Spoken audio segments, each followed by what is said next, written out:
Hello, everyone. Welcome to another Unfiltered podcast. I'm excited today because we are going to be live together. There's no Zoom, but also it's going to be fun because we have my two sisters, Bethany and Hannah. So they're here joining us, and we're going to talk about something probably a little personal, a little different than what we've been talking about. Today, we're going to discuss what it was like growing up in a ministry family. So from the age of, I was about 6, our dad, so not just mine, but yours as well, became a pastor. And so we were doing that for 6-7 years in Abilene, Texas. And then from there, we began the wonderful thing that is Prepare International now. And we start stuffing envelopes and all of the other things. Fun stuff. Yeah, you were too small for that. So Whatever. I licked those envelopes. You licked them? You were in charge of the licking? Yeah. Do you remember the little things where they were supposed to do the licking for you, but they never... Dad thought they were awesome, and he bought like 12 of them, and they didn't work. Dad also never did that part, so... That's true. That's why they were awesome. So we're just going to talk about what it was like growing up in ministry and some things that we, looking back now, are so thankful for that may be a little bit different, just to hopefully be a blessing, not just if you're living in ministry, but also just in some things from the other side, from the kids' perspective of being raised by someone that, in general, we feel did a pretty good job. We all still like our family, and we're actually all in ministry together, which is interesting at times. So what were some things that you really enjoyed growing up, first living as pastor's kids and then as missionaries during our time as adolescents and all the other things that were going on? So y'all can go first, and I'll chime in. I mean, the first thing that comes to mind is the church that we were a part of. They really embraced children. And so when Dad was a part of, I guess at the time it was Word of Emmanuel. I think, then Emmanuel Fellowship. Now it's Fountain Gate Fellowship, and it's in Abilene, Texas. So shout out to Pastor Scott and Pastor Cam. And honestly, the first thing that came to mind was church was our playground. And we did not see church as, oh man, I remember thoroughly wanting to go with Dad to work. And do y'all remember Kids Space? Oh yeah. Yeah, it was awesome. We had a room that I really don't know. There was nothing in it except balls. There was balls and a basketball goal, and there was only one hole that was punched in. We did pretty good, yeah. Yeah, I would say that's... I think it was an adult, actually. It was a teenager. Yeah, it was someone that shouldn't have even been in the room. But yeah, we had space. So yeah, I mean, I would say, just to start off the bat, church for us was never we have to go to church. It literally was a playground for us. And it was a place to enjoy life. So yeah. Yeah, I think that's really important. The church that I'm a part of and help pastor in Krakow, that's one of the things that we say all the time. We want this to be a place for the next generation. And I was recently in a couple of pastors' meetings where there's, pastors from all over Europe even talking about trying to reach young people. And our average age of our church is sometimes I feel it's 12, but it's about 25. And we have lots of young people. But it was the same. It was, how do you reach young people? You make it fun for them as well. And so, So what about you? What were some things? I think for me, one of the things I really enjoyed was, like Bethany said, it was fun, but it really was just a good time. And even at home, I remember one of the things we would do is every night we would have family church, I guess. Family devotion. And so Bethany would lead worship.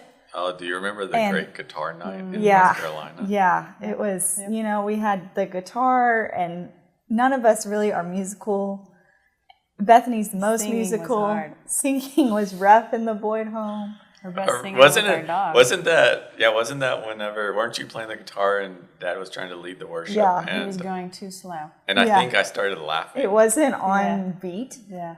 And so I remember Devotion ended that night very quickly. Yeah. I remember doing it. I think we just laughed. And I think after that we didn't do worship anymore. No. And the world is a much better place because of that. But I think for me, it was really fun, though. I enjoyed those times coming together as a family, because something I really enjoyed was, like Bethany said, we enjoyed going to work with Dad. he never made like the church feel like that was his job.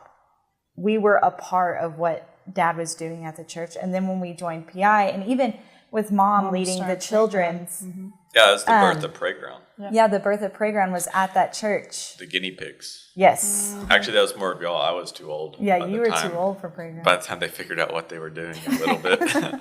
But I remember even like on Wednesday nights, we'd have Playground and we had our military lines, and you got to move up once you reached a certain level of memory verses. And Mom and Dad both just did a really good job of making ministry seem fun. And making ministry seem really exciting. Because I remember when we moved to North Carolina, that was one of the hardest parts, was we couldn't find a place really that made church fun for children, and made us feel a part. And so I think that was one of my favorite things. And my other favorite thing was getting to travel as a kid. I mean, I have friends, my husband himself, he's only started traveling internationally because he married into our family. I remember the first time Brandy traveled with us, we made so much fun of how much baggage Oh my she gosh. had. Where did we go with that? I don't remember, but she brought one of those, like a normal sized suitcase, and we were like, "What are you moving?" Yeah, I know. It's High just standards. crazy. It's like, but I remember like we got to travel as I was 3 on our first trip. Yes, And Princess Hannah yeah, I got to be pushed in the stroller everywhere. by all the college kids. I was still little, and y'all had to walk everywhere. Sorry about that. But I just think it was really fun that we got to, from a young age, start traveling and get to be a part and see the world and shape our perspective in that way. And it's one of the things I still to this day enjoy the most, is traveling together as a family. Like, we didn't take family vacations really, except maybe to go skiing. But other than that, off of all the airline points. off That's the how, airline that's how we points. went skiing. Or if we didn't have enough airline points, it was we drove, and it didn't matter how far it was we were driving, and we weren't stopping either. And so I think for me, it was getting to travel as a family together. And it was like some of my best memories with y'all and with Mom and Dad was on planes or in airports or on subways, trying to see who could last the longest of not falling when the subway stopped and started, and things like that. And that was just really you're fun. lost in Prague on the subway system at 11:45 at night, and it closes at 12. Yeah. First mission trip. So I think for me, that was one of the things I enjoyed the most, was the traveling as a family. To say with the traveling aspect, well, going back to really quick to the devotions, I started thinking about, that was when you actually got saved. Because during one of those little devotions, you decided you were going to have Jesus become your boss. And I remember you were like, oh, this is real. Yeah. Hannah's letting someone else If be you the don't boss. know This is Hannah real. has strong opinions. And it's And pretty you were sure like she's 3 years right. old, and it's like, hey, it didn't matter. You understood that Jesus was going to be your boss. So I just wanted to tag that in. But yeah, going to the traveling aspect, I would say yes, traveling as a family, and within the aspect of traveling at such a young age, probably the biggest thing was I feel like our world perspective. And for most kids, life is all about them. And so I would say growing up, we didn't have that. And I mean, I remember when we did move to North Carolina and we were starting preparing international, Dad took you to Poland, and you came back from that trip and you were like, this is where I want to be. And I think I went to... Just hold on. My father took me to Poland in February, which... You were in 7th grade? 8th grade? 8th grade. Yeah. And so Poland in February, it's not great. It's cold and really dark, especially on the Baltic Sea. Next month, my father took Bethany to... Belgium and South Africa. Yeah, so she's going to the summertime to South Africa so that she can see all the wildlife and swim on the beach. That's all right. I got Slovakia in December for 5 days. We flew there. We were there for 3 days and flew home. The best part of touring Bratislava is that it's 45 minutes away from Vienna. Yeah. So sorry for all our friends in Bratislava. Yeah, Bethany definitely got the best. I know. The personal trips. Yeah. Well, so I remember coming back from that trip, and I think maybe a month or two later, I sat mom and dad seriously down at the kitchen table, and I told them I was quitting school and that the Lord was directing me, and I definitely was copping out because I didn't care for school that much. And I was like, so I feel like the Lord's calling me to be a missionary. Weren't you like 11? 5th grade. Yeah. So yeah, I was like, so I think school is a little bit of a waste of time. So I'm just going to spend some time, the next, handful of years, reading the Bible, studying, training to be a missionary, and then, I'll go back to South Africa or something. And, one of the things Mom and Dad did do really good is, and we were laughing about this before we just started the podcast, is like each of us have such a different personality. Yeah, we were just preparing for this just before, and I had already written down what we were doing, but no one had looked at it. So Hannah wanted all the details, and Bethany was just glad she had on the right shirt. And so I remember Mom sat me down. She's like, Bethany, the school is your mission field, and if you can't be a missionary there, then you can't go to South Africa. And so they began to turn upside down this concept I had to be this rebel to not go to school at 5th grade. They tricked you. Yeah, they tricked me. But they used that as a good way to, one, keep me in school, but two, find the bend of who I was. And it's like, okay, we got to not just tell her you need to go to school because this, but hey, instead of going to school to learn, just go to school and tell people about Jesus. Mm-hmm. Okay, I can do that. And graduated. Good job. Huge accomplishment. It was touch and go for a bit. Yeah, one of the things that I think was really good for us was how we were treated as adults. Yeah. Do you remember? I found or Emmanuel Fellowship or Word of Emmanuel, whatever it was at the time. They would do their there's a lot of nights. There'd be Holy Spirit nights or prophetic nights. Yeah, we had the 6-week-long revival. Yeah, that was interesting.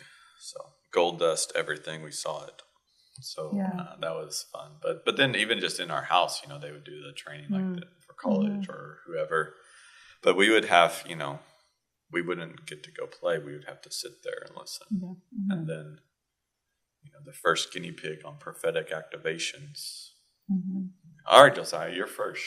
Prophesy. I'm 10. But I think that's something that was really important was there wasn't this huge difference in okay, you guys go over there and we're going to do our thing, but we were quite included in the things we could be included in. Yeah. I mean, even when Mom and Dad would make big decisions of hey, we're thinking about moving to England to do this, or we're thinking about, moving to North Carolina to, Birth Prepare International. It was this is not Mom and Dad's decision. I remember they took us to some restaurant. Tamales. Yeah. Yeah. And they set us down. They're like, hey, you guys are a part of this. Mm-hmm. And so, like you were saying, it was an us thing. Even though we were little kids, we still had input in the decision. And honestly, one of the biggest input was sports. Yeah. We wanted to stay in the United States, so because we both, or all of us, love sports. Yeah, that was a huge part. And actually Alan Vincent, one of our family's spiritual fathers, he was from England, and actually that was one of the things he recommended was we stay here instead of going to England. And I'm really glad that worked out. Yeah. For all of us. But and even, I was thinking earlier, when Dad started traveling quite a bit, there was, a lot of times kids begin to really not like that. Mm-hmm. But I can remember Mom did such a great job of making it where we were sending him and not he was leaving. And I think that's a really different mentality. There was always one of the things I think they both did really well, even your story, that, they never really told us no on any aspirations. Like I had a desire to play basketball, and if you see me physically, you realize that I didn't make it very far. And there's also a reason you don't know me for my basketball prowess, because I wasn't very good. But they never said no. They just said, hey, for you to be good, you've got to work harder than everyone else. And so there was, so I think, and there wasn't a, Bethany, that's stupid. Don't go. You're not going to be a missionary.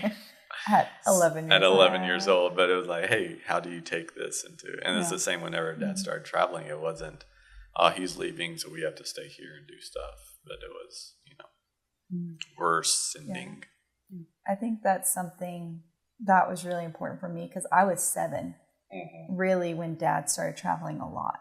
And so I was really young. I mean, and most people would have, I think a lot of people would have downplayed that and been like, well, she shouldn't be included. She doesn't really know what's going on. But I remember Dad and Mom would talk to me specifically. And like when Dad was home, he would tell me a story every night. And so when he would leave, he set up his teaching tapes so I could still hear him, and I would fall asleep to Dad's voice while he was gone. And so I think for me, it was really important that the way that Mom, I guess, helped us through that, but then also just, like you said, they treated us as adults. And so they still let us be kids, of course, but they treated us as adults. So it was like, I felt like Josiah could have as much say as Dad, or Bethany could have say in my life. It wasn't like if Dad was gone, I had this void in my life. And this was like before we had FaceTime and all that stuff. So it was like, when Dad was gone, we were lucky to talk. And it was like the budget only allowed for one phone call home. So he'd call us right in the middle of the trip. I remember whenever he got the super special European phone, that was like only 10 cents a minute for a phone call. But it was still like, when we talked to him, it was like, all right, you got 1 minute to talk to Dad. Yeah. Okay. It's my turn. Yeah. So, but I do think that was something, I remember being just that young and like them taking the time to explain what was going on. And I remember before Dad would leave, half the time Bethany didn't know Dad was going on a trip until the day of. But again, Bethany lives in her own world half the time. It's like, he's going where? We're going to pray over him. And so, but I remember the night before we would make sure to like have dinner together as a family. Even if like we had a sporting event or something, when we got home, we spent time as a family and we prayed over Dad and he talked to us about what he was doing. And then when he got home, we did it again.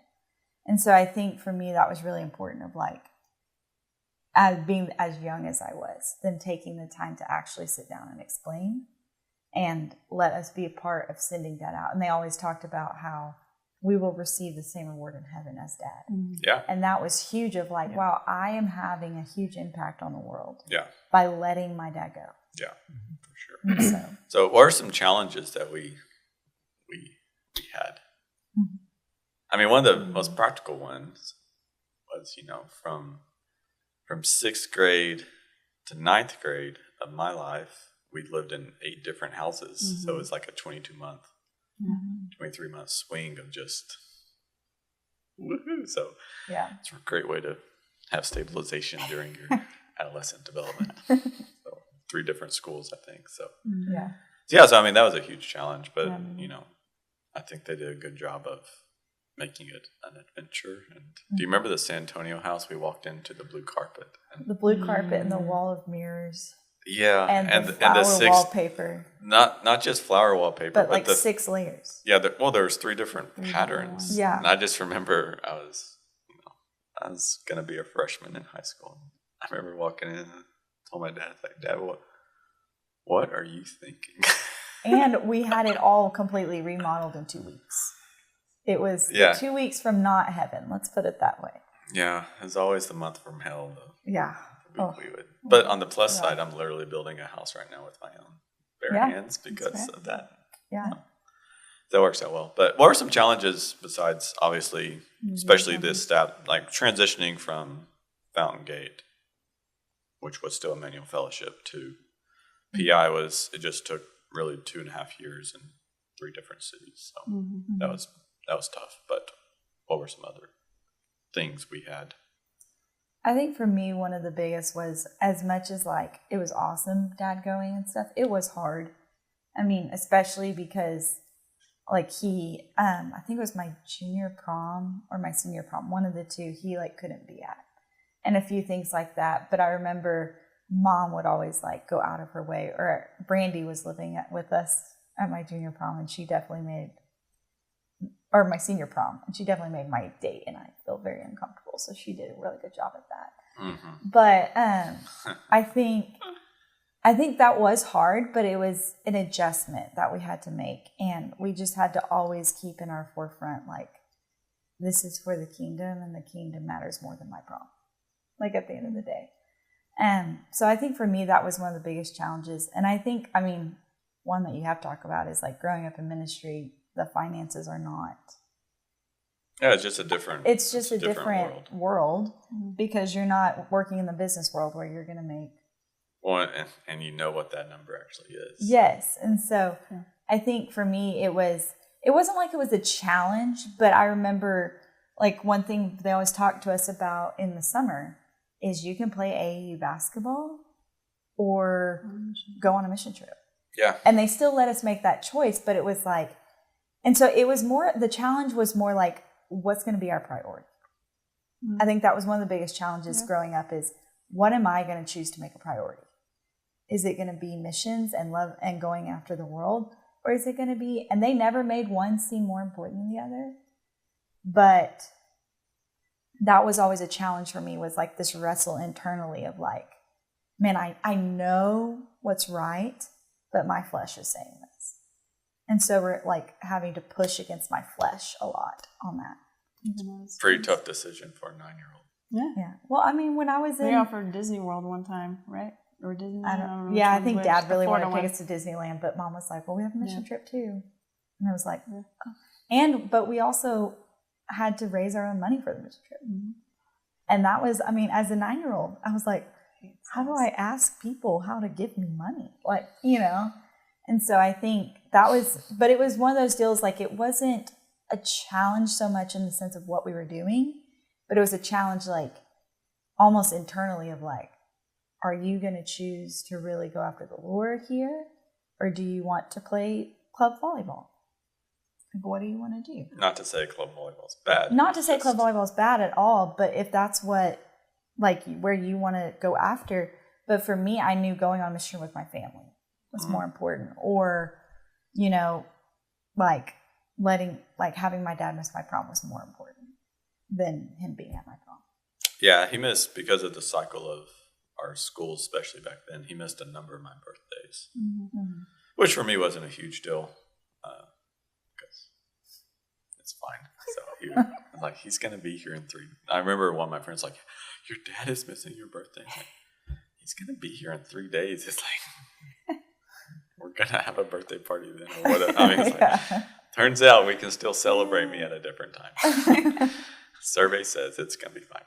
Yeah, no, there's that. And I can remember, especially as we started getting older, our life became more full with like sports or, you know, especially like when we started driving, and him or, you know, then Mom started traveling a little bit more then, but they would go and then they would come home and they would want us to be around. It's like, well, that's great, but we have a life that we've moved on, and we have like these things, and so there's always a little bit of a challenge with that. But yeah, I think like one of the big challenges is you have to understand there's a sacrifice, and I think they did a good job of saying you can't have everything, so you get to choose what you sacrifice. Which honestly, I feel like a lot of people struggle with that. Is they want something like I've had a number of people say, I wish I could be like your dad, and you know, just go. Like, no, you don't. Yeah. You've clearly never had a delayed flight whenever you've been on the road for 15 days, and you're just like, oh my gosh, this is awful, or you've never had to miss this, or the stress of, you know, living off a support race life and things like that. It's just different. So what about you? What are some other, can you think of other challenges we had?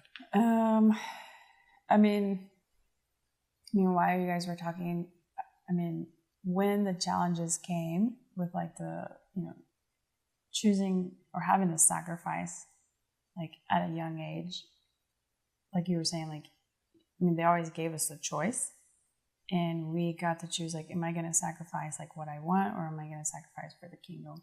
I mean, I have to put, like, that was mom, hands down. Mom set the standard, and she constantly, you know, was like reminding us of the reward in heaven. And so I would say, and I'll say also, she's modeled that because she's sold her dream home 3 times. Yeah. No, I mean, she did. Like, she set the standard, like, personally and then verbally. Yeah. And she was always challenging us, like, okay, like, hey, you can choose, you know, your sport or this or that, but, like, look at what it will cost you, like, eternally. And I know that was also due to, like, you know, her parents always set that standard as well, Mom and Poppy. And so I would say, like, I do have to give credit to Mom because, like, I mean, Dad was the one going, but Mom literally held everything together. Yeah. And so, I mean, just as me having to be a parent now, I think about the sacrifice that she made. And I'm like, man, my husband just went on a week hunting trip to Canada, and that's not even spiritual. And I was like, that was such a sacrifice for me. I'm like, and she had 3 kids and wouldn't have grandparents come help. And exactly. I don't know how she did it. And so, I mean, just like, I have to give her credit with, like, all of the challenges of being raised in the ministry. Like, she always was finding, like, it's worth it. And so I would say, like, as a little kid, we learned, like, to sacrifice. And so, like, now as adults, I feel like it's like when we do have to sacrifice bigger decisions or not choose our flesh, it's now easier because it was ingrained in us as little kids. Yeah, I think she did an amazing job of making the fight external, outside of our family, not an internal. Yeah, absolutely. Like, you know, it was always, like, hey, we're being, you know, there was always something that went wrong. Oh. I mean, even now Yeah. I'm away When Dad from was Brandy on right his now, and our trip. dog's sick. Like, it's like, you know, like, fantastic. You know, it's like she hasn't been sick ever. You know, so and that's a big deal for us. So, but you know, that's, you know, but that's the thing is there is always, you know, but she did such an amazing job of making it an external fight instead of this is something that causes division in our family. I mean, I would say, like, one of the biggest challenges growing up in ministry is you have a massive target on your back. And I can remember specifically one, I think you had just graduated, and so you had moved out of the house, or you might have been, you had just moved out of the house, and so we were here in Lubbock, and Mom broke out in a massive rash. It was the first time she got the stress rash. She couldn't breathe. And so she's laying on the couch. Fell down the stairs, didn't she? Yeah, and so she's laying on the couch.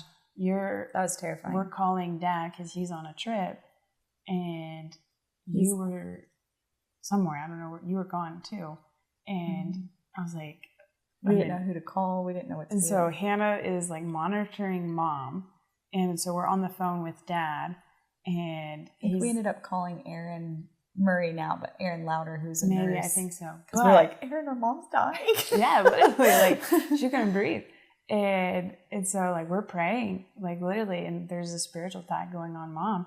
And someone, I don't know if it was Dad or one of us, was like, oh, like, she has been praying against witchcraft in the city. And so I was like, okay, Hannah, you stay here. And I went around looking at our property, and outside of our fence, there was a witchcraft ceremony of a dead crow, like, cut, I mean, in our backyard, like, in our alley. And it was just like, okay, so, like, I like, took a shovel, it was, like, chopping it up and whacking it down and, like, praying. And you're going King Josiah on it, tearing down the high places. And I'm trying to just keep our mom alive inside. How do you do, what's the C stand for? CPR. We ran inside, and Hannah's like, she's breathing fine now. And it was just like, I mean, that's simple, but I mean, you were in middle school, I was, like, a freshman, sophomore in high school. And, like, we're having to deal with this on a regular basis of different, like you said, like, it was, I mean, you have a target on your back if you're in ministry. Yeah, I remember every time Dad would leave, he was just, like, waiting for the phone call. Yeah, I can remember. I can remember one everything's going time, wrong. the time I broke my leg. Yeah, that one was fun. Because Mom was like, "Things are going great here," and then 2 hours later, There it is. "Hey, I'm on my way home. I broke my leg in 3 places." Never mind. Josiah's gonna have to have massive surgery, and he's not going anywhere for the next 6 months. So no, that's all. I mean, that's one of those things. I think that's you can't not be talk afraid of it.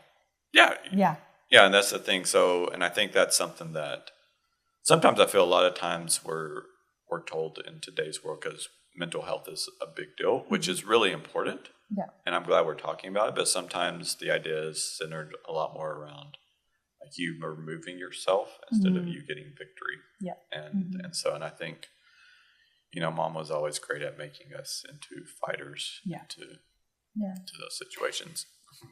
And I think one of those challenges too for me personally growing up was like people didn't understand. Like that was actually something I was going to say, is that your life situation is so unique that it's hard for others to relate. You literally are. Because, and I think this is a blessing and a curse at the same time, because people ask me all the time, what's your normal day look like? Mm-hmm. If you find one, let me know, because it changes all the time, but it is a lifestyle. Mm-hmm. And so, sometimes, our first podcast for Unfiltered, it was 10 o'clock at night in Poland whenever we were filming that. So it's like, it's just a part of your life. And it's, and ministry is a lifestyle, which has positives and negatives. So there was times where you had super flexible vacation, but then there was other times where you've got dead crows outside. Yeah, and like people didn't understand, like you said, like your dad's not here, and so you would like try to explain. And I remember even for the longest time, I was like, "What does PI do? Like, how do I explain this to my friends? And how do I?" And I think it was just sometimes it was a challenge, like trying to have really strong friendships sometimes, because it was like none of your other friends really understood what you were going through. Yeah, especially spiritually, practically, and all the things. Especially once we joined PI, it became a little more challenging because it was such a unique environment compared to...